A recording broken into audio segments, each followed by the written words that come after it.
Be shorter than my toolbox. Hey, can you get me can you get my phone out of the top drawer, please?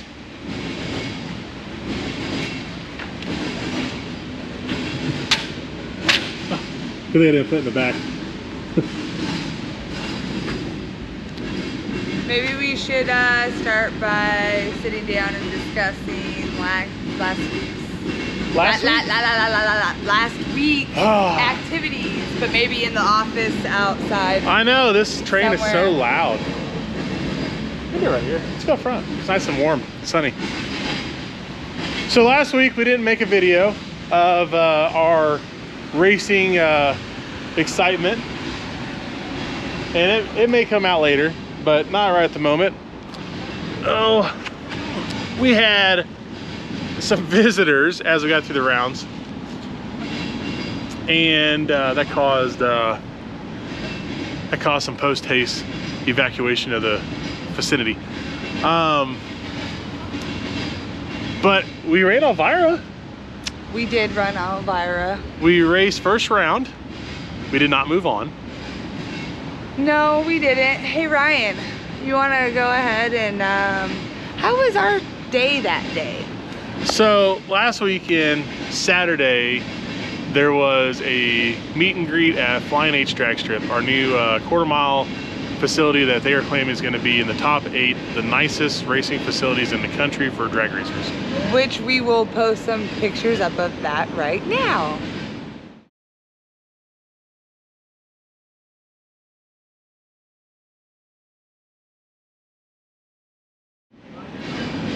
So we made it out there. We were going to go out there and try to get there around 9:30. That was the game plan. But, you went to go get donuts. But I did some things. Okay, so I'll be the first when I go tune your car. I'm gonna be like, if you got pre-injection or water methanol, I'm like, it's not really the greatest sometimes. You get distribution problems, and if something doesn't work, it can be a problem. Well, we had a distribution issue, but I had a lot of pre-injection going in the car because I wanted to add about 250 more horsepower to the car to go racing with. So it was a nice cool day as I went out to go get breakfast, and I also came to the shop to get my sunglasses to drive out there. And I got on the throttle, and the IATs weren't very high, so the fuel droplets didn't atomize very well, and I've been to connecting rods on 7 and 8. That was 5 and 7. Oh yeah, you're right, 5 and 7. Yeah, two on that, 2 on the driver's side on the back. So we hold on, no, pause. Hold on. He came home pouty as I'm like in the middle of getting ready and says, Elvira's broke, we're not taking her, we'll have to take something else. I said, okay, whatever. Didn't let it bother me. Didn't ask. He walked right back upstairs.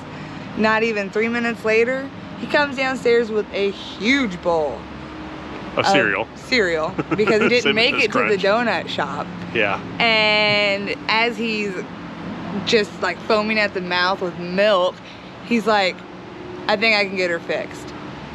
I'll be done in 2 hours. I said, okay. So And he walked out.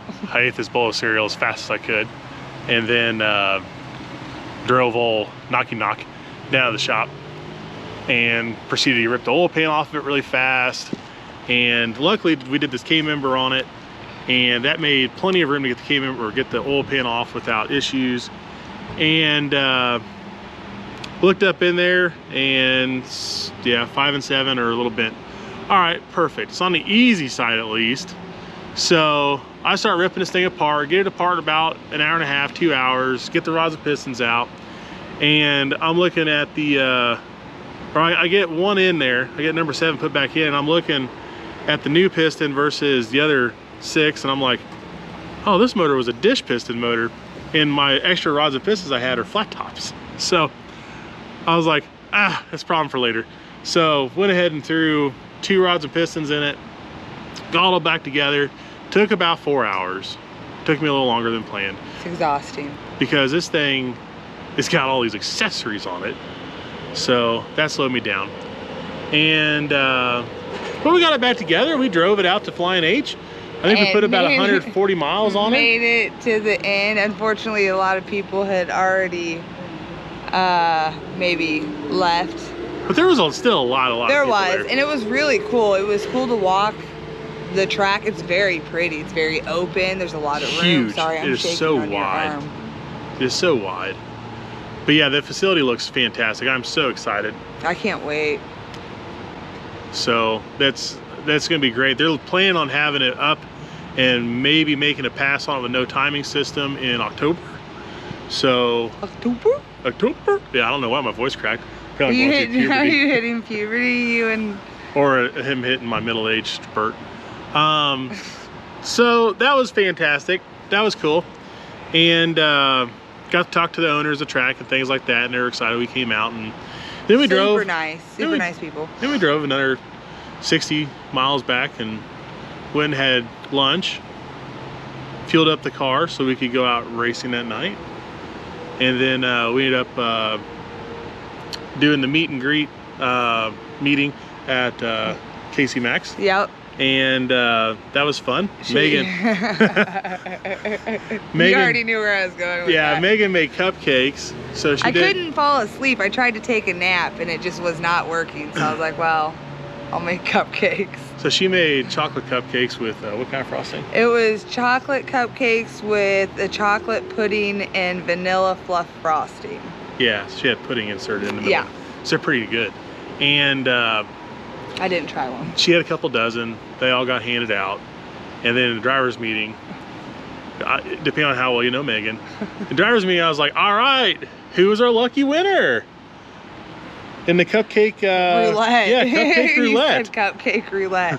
Yeah. Oh, So yeah, you yeah. win a prize. Yep. And Who was riding that rainbow road? there was no winners of that. But they all did find it very funny, and it was funny. It was a good joke. There wasn't anything in the cupcakes. No, I wouldn't. Just pudding and chocolate and a frosting. lot of chocolate.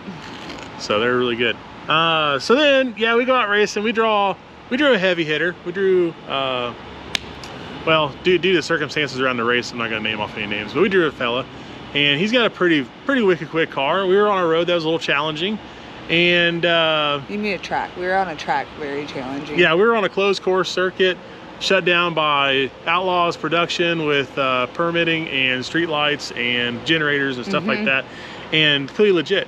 And we made this first round pass, and Elvira actually did really well. It was an extremely close finish. I had the pre-injection on again, and he came rolling around the corner, and all I could hear is 5, 7, and 6. oh, yeah. So I was like, you gotta be kidding me. So anyways, that ended our night.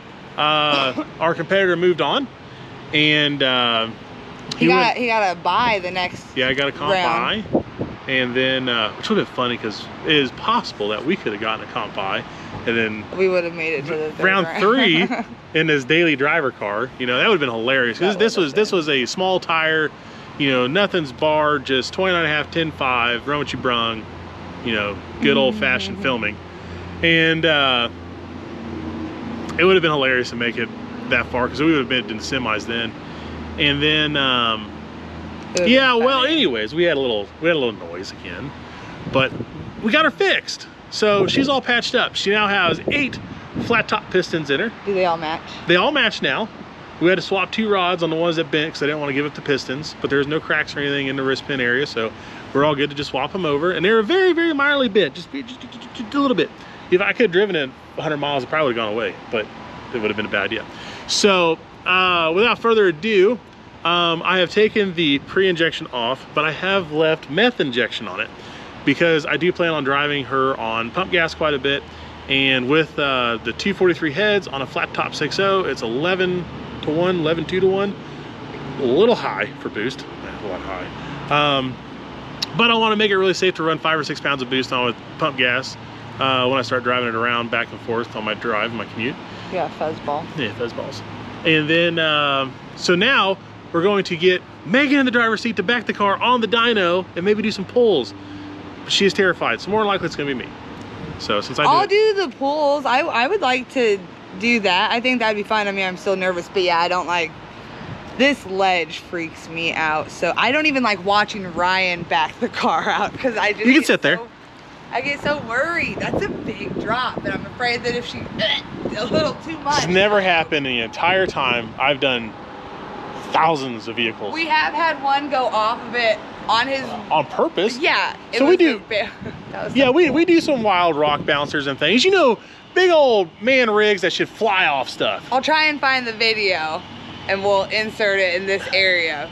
And I've only had one person sack up and do it, and he still did it softly. It was like 4 miles per hour. It was like, it doesn't matter. It was still and then cool. he kind of goes bah, and just kind of like it hops off, and it's like the softest landing ever. Because I mean, it's not that high. I mean, my truck.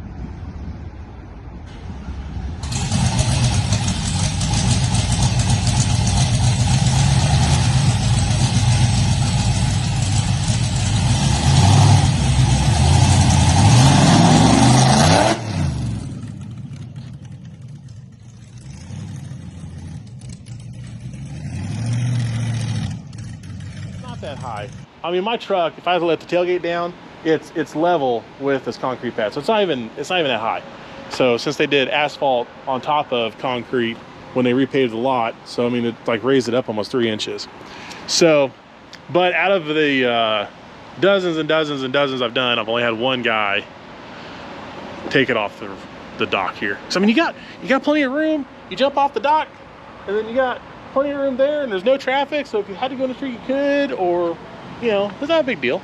I feel like it's not a big deal. I mean, I've taken the golf cart off the loading dock after we've snowed, or it's been snow, we've had snow built up right here.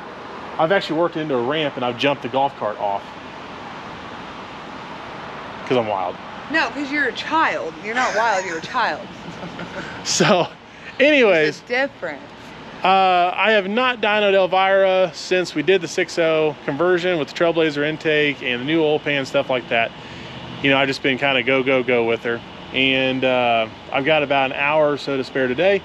So we're going to put her on the machine and do some dyno pulls. I probably won't have time to do any individual cylinder balancing, which would make the pre-injection work a lot better and make everything survive. But I don't think I want to deal with a really hot engine bay, and I don't have my techs here today to let them sacrifice the good sacrifice.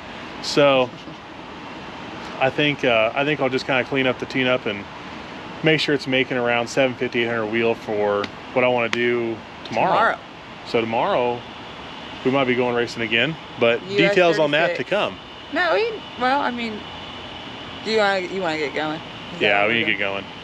Well, then maybe I'll get back on here later and give you guys the details to come. So stay tuned for me. After she gets the car on dyno. Trying not to have a panic attack. Here we go.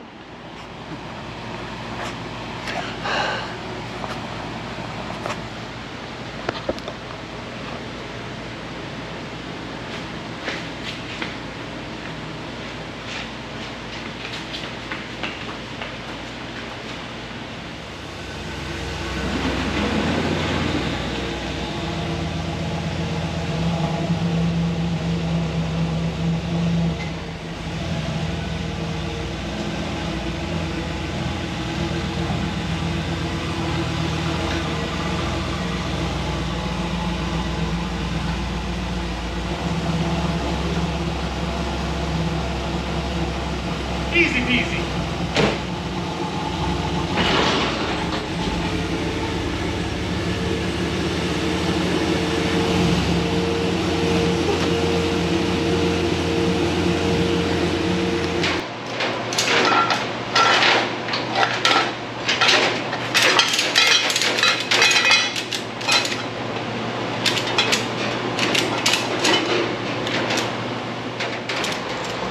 Do you want to do the first one and then I'll do it? So I can see. I've never been in the car when you do one. It's no big deal. Hop in it. And I just want you to put it in first gear and just start letting it roll. I've already got the brake off. Yeah, all I gotta do is just hop in it. Go ahead and get in the car. Go ahead and get in the car. It's gonna be okay. Are you going to be there with me?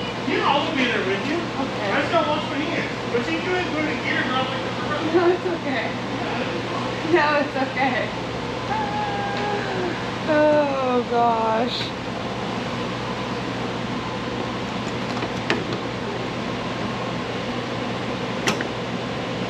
I don't know how he expects me to get into this thing.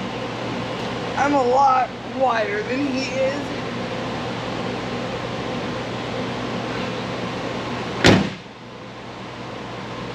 I guess while we're sitting here, I can tell you guys about tomorrow. So tomorrow we're actually gonna go up to US 36. There's gonna be a race there for the KCOR group. I'm not sure the payouts, and I'm not sure the classes. I do know that he wants to do 2 classes with this car because that's all they're allowed to do is 2 classes per car. Okay, so first rule of dyno. First rule of dyno. You don't use the foot brake on the dyno. You only use, this is your brakes now. Alright, so that's off. Red means off. Oh no, no red means off. I can't do Blinking it. red means off. You're great, you're gonna do fantastic. I can't do it. So I need you to roll it in for me. No. So I need you to go and fire the car up, put it in first gear, and allow it to roll. Okay? No. That's it, that's all you gotta do. You realize how terrifying this is for me being up in the air? I know. Here, just give it a shot. Just give it a shot. It'll break you in, okay? I gotta tighten the straps up. Why don't you move just a little bit, just let it shift. But I can't brake. Yeah, you don't need. Yeah, you're fine. I'm your brake. Yeah, I'll be your brake. It's okay. Put it in gear. Fire it up. Put it first, please. But I can't use the brake. Yeah, correct. You know how bad I want to just like... I mean, you can use the brake to start. I mean, you can. You just, if we're doing a high-speed pull, you just don't want to touch the brake pedal. It just puts unneeded stress on the straps. But I mean, you won't be able to hurt anything. It'll be fine. But if I like use it starting it up, it's okay? Yeah, oh yeah.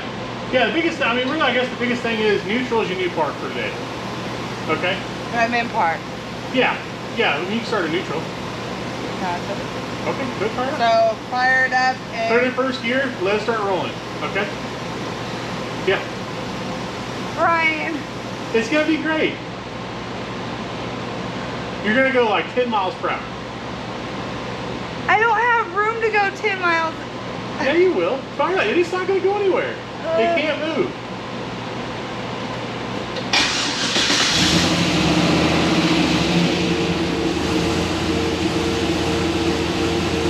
But I can't use the brake. Nice, put it in first gear.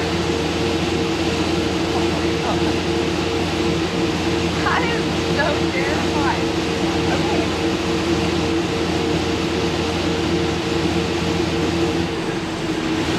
Perfect. There you go. Perfect. I don't like this. I know you don't. I don't like this. More cowbell.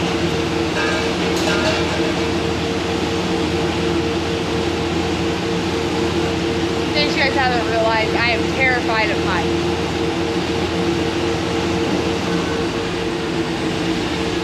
Alright, go shut off. Leave it in first or put it in neutral? You go neutral. Shut it off? Yep. Alright, so I think My armpits are sweating. So she is too nervous running on dyno, and that's okay. But I'm gonna make her ride with me at least. So, alright, go ahead and move to the passenger seat. We gotta move all our race gear real quick though.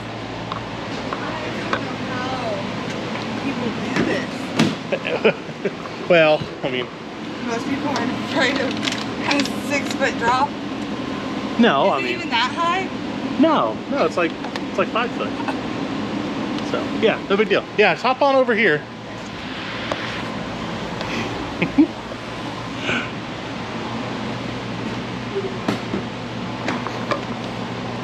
You can walk around.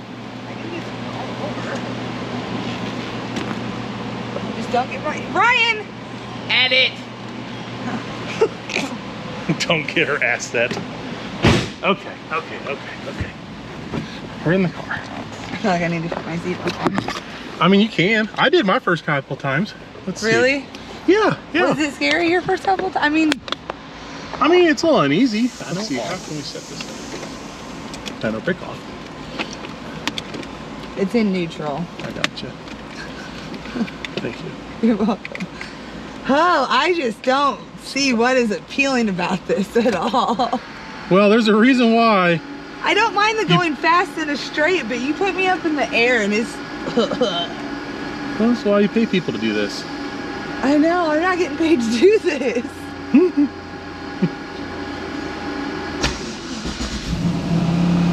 You're my tuner. I'm not allowed to do this if I was bringing it to your shop. That's true. All right, there we go. Pre-injection is off. Boost is shut down the wastegate. Idle still sucks. One of these days, I forgot to fix the IAC. That's what it was. I'm still running no idle air control valve. Okay.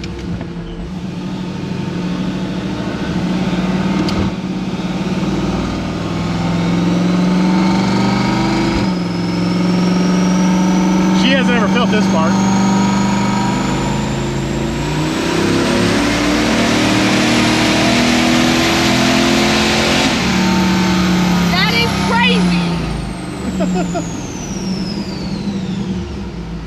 All right, 2 pounds of boost. We made 342. But it's also got like, since it's so rich, let's do one more on that one. Find my neutral.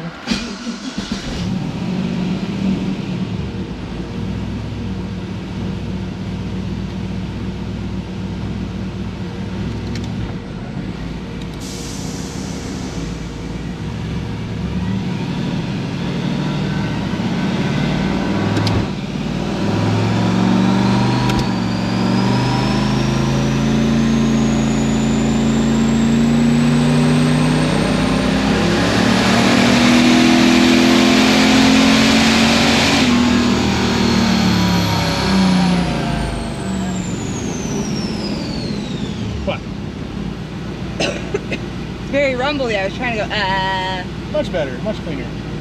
364. Okay, let's put some boost to it.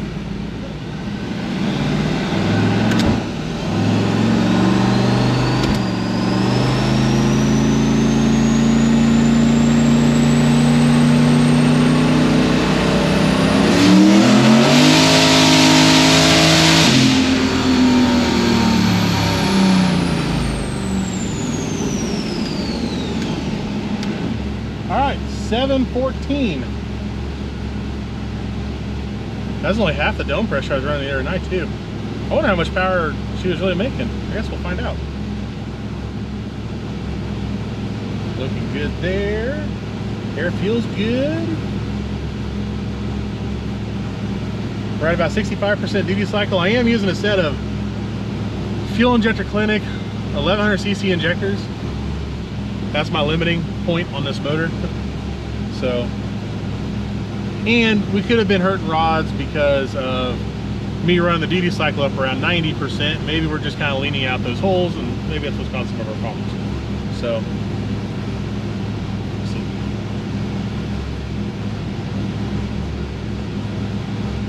This car is a great example of everything I tell you not to do on a customer's build. Like, usually you want way more injector you need. You want bigger fuel lines and factory 3/8 fuel lines like I have on here with a factory fuel filter from 1988. You know, things like that.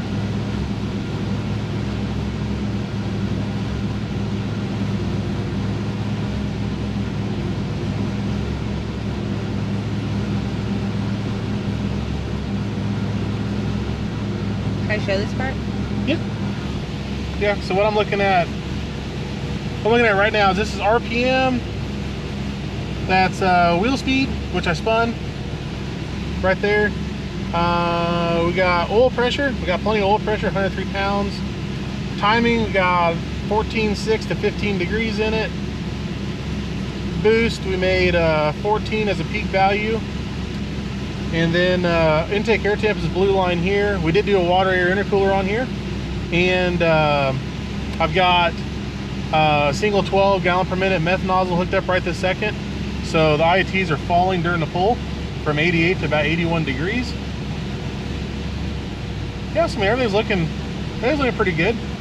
We're about 4 or 5% off on fueling, but it's getting right back to the targeted fuel curve with the self-learn correction on. Okay. All right. So that was how much boost did I say? 14. So let's bump it up to. I think this will make about 18.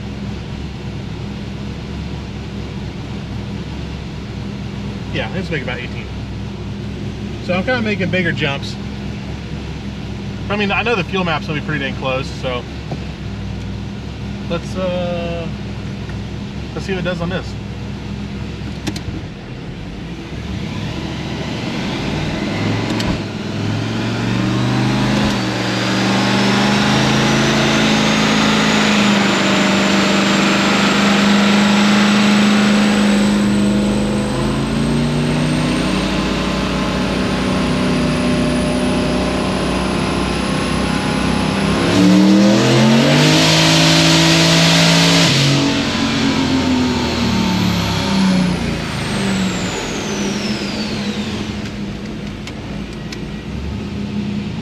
$790.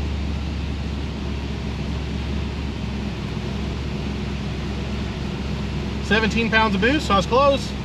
All right, let's bump it up a little bit more.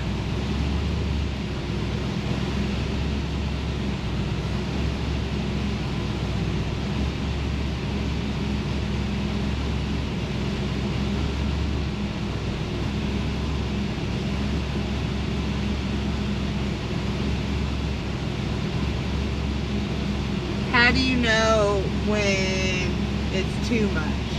Like, Oh, well, is there a certain amount that you put to it and then you're like, okay, that's it, like you cannot go any further or else it's gonna let me see my invert? phone. I'll kind of help answer that question.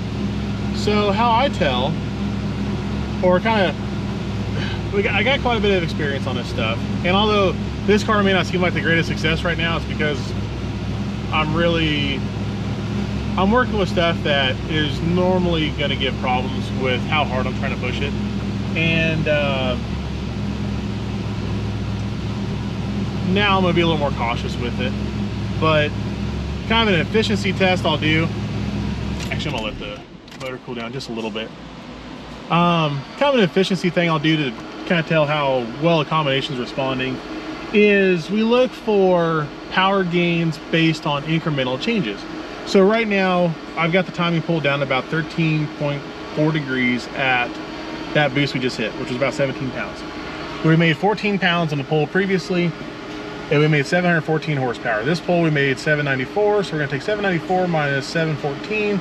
We got 80 horsepower gain, and we picked up 3 pounds of boost. So on that, we're making about 26 horsepower per pound of boost. And that's pretty respectable for, you know, like a VS Racing S488.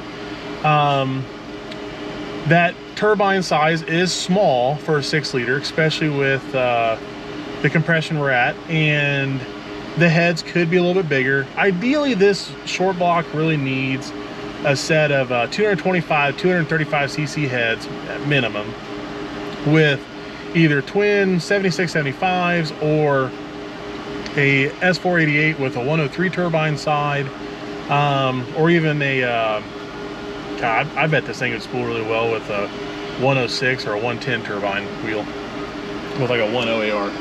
Always looking for sponsors. So so what I'm going to do next is my plan is to turn it up until I get to at least 80% duty cycle, and then once I'm there, then I'm probably going to add 1 degree of timing at a time until it's done gaining 15 to 20 horsepower per degree. So we'll go ahead and move the boost up. That should get us pretty dang close. This probably puts about 19 pounds of boost, and then I'll probably try a degree of timing. We'll leave a little bit of capital there on the injector. So, all right.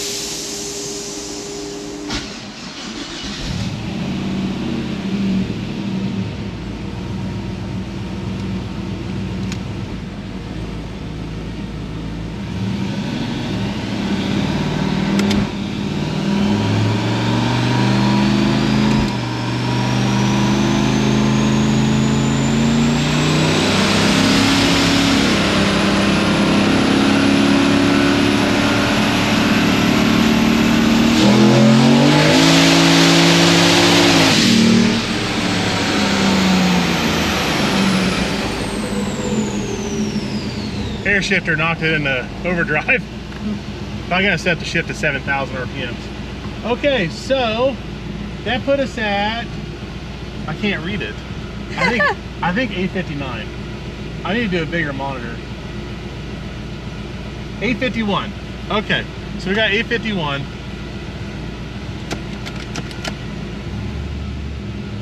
And the nice thing is, with the Trailblazer intake on it, before it was peaking power with the 5.3 pretty early, which we'll kind of go over some of the numbers where this thing was at stock versus like with the 350 small block in it, and then where the 5.3 was at, and then kind of where this was going to end up at. But one of the biggest goals we did with this intake change and header change and crossover change going from 2 1/4 to 2 1/2 was I wanted this motor to breathe clear to 7,000 RPMs, and so far it seems like we're doing a pretty good job of that. I need to go tighten the straps up. It's spinning a bit. Okay, so that was 21 pounds. Okay, so we picked up 4 pounds of boost. 851 minus 794 divided by 4, 14 horsepower per pound. That's not good. So that means that we are running out of turbo efficiency, and we do not need to put any more boost to it at all, because either we have a back pressure rising up, which I have not put that sensor on here. I've got it wired for it. I just got to put a bung in the crossover and then we can measure back pressure. But I guarantee you we're probably getting some 1.8 to 1 or 2 to 1 back pressure ratios, which is pretty bad. I mean, that's going to hurt. You know, it's going to shorten the life expectancy on the rods, it's going to shorten the life expectancy on the head gaskets. Really, you want to try to maintain a 1 to 1, 1.25 to 1. Our the Firebird with the comp turbos on it is 8/10 to 9/10 of back pressure. When the timing in it and everything smoothed out, it's very, very efficient. With the VS turbos on it, we used to see about 1 to 1.1 back pressure on it. So, okay. So now that we know that the boost isn't really going to gain any more horsepower, that was at 12 degrees of timing, I am going to, let's add 1 degree. Yeah, we'll add 1 degree at that boost. Let's check our fuel injector, make sure we got plenty of injector. Injector is 84%. So I better take a little bit of boost out of it. Yeah. Turn down for reliability. Okay, so let's knock it back to 17 pounds again. And then I'm gonna add, I'll split the difference. Let's go 28. So it'll make, hopefully make about 19 pounds on this. And then I'm gonna add 1 degree.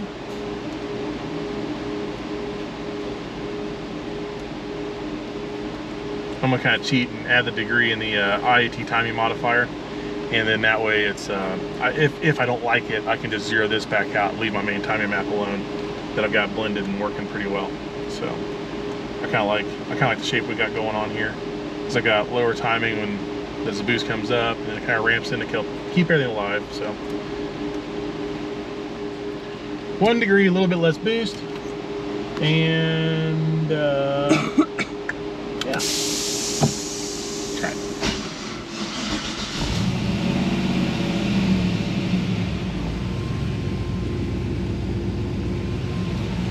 We're not jamming right now.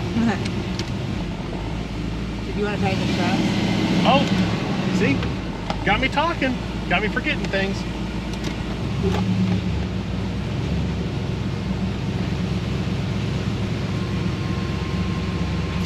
Good for something.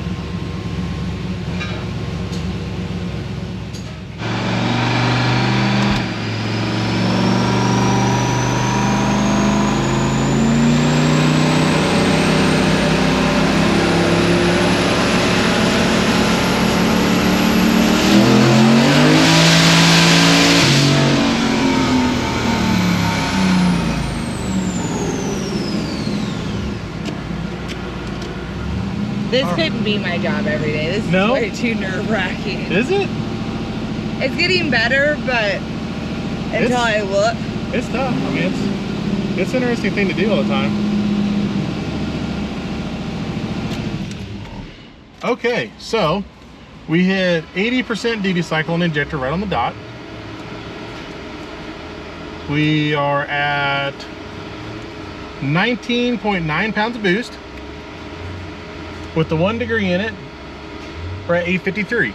So, where'd my phone vibrate off to? Where'd she go? There she is, down there. Okay.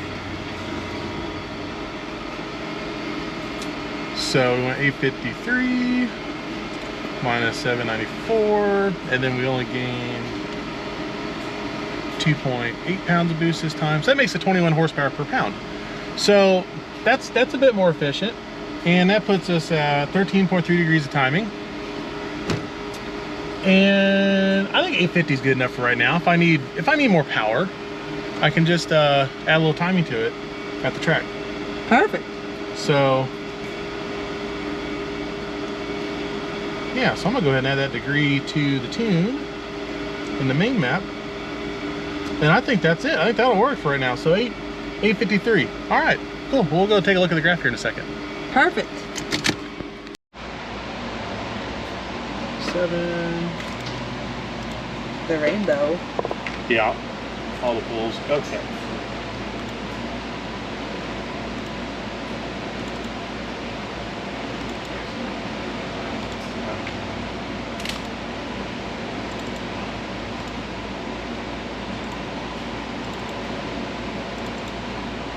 Okay, all right, let's take a look at what we're looking at here. So, normally when I dyno cars, I don't use the ignition lead to pick up the RPM signal, and that's because it can, at any point in time, drop signal and cause an erroneous run, and that could be a run that you're trying to really learn something from. Maybe you had a good amount of cool down for it, you know, if you're supercharged, things like that. So I primarily use roller speed. So we use roller speed, and basically we take a sample point, and what I'll do is I'll find the pulling gear I want to do a pull in, and I'll bring the motor up to 4,000 RPM. We'll see exactly how many mile per hour that is in the machine, and you divide 4,000 RPM by the mile per hour. So like in this thing's case, it's about 72, 74 mile per hour. So we use that to infer a gear ratio, or basically how many RPM it takes to go 1 mile per hour, and we use that to determine our RPM plot.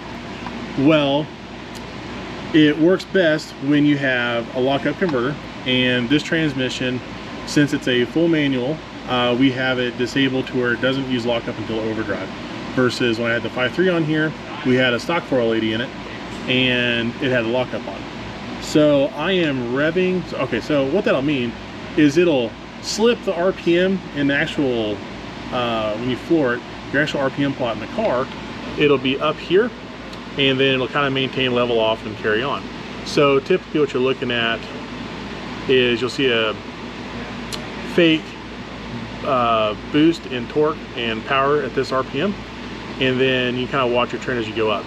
My goal with this build was to get it to where it pulled flat to about 7,000 RPMs, which I was revving the car to 7,000 RPMs, and you know, we're making 826 right there, we're making about 830 back in this area, but the computer's showing that we're peaking horsepower at 5,100, which is back here where that torque multiplication is happening. So all in all, I'm happy. We got a 20 horsepower loss going from about 6,000 RPM to 7,000 RPM when I look at the log. The 5.3, I was able to dyno the converter locked, and the 5.3 was peaking horsepower at 5,700, and it was pretty done at 64. It was falling in a hurry.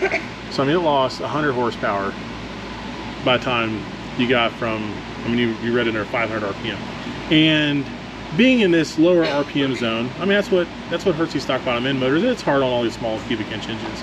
So, but for some laughs, for those wondering what this little blue line is back here, that's the TPI 350.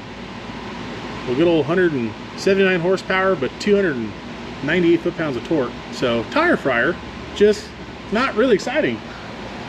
Not very exciting at all. So all in all, if the converter was locked up, I expect to probably see another 30 or 40 horsepower, and we have a nice pretty dyno graph showing actual torque and where the RPM runs out to.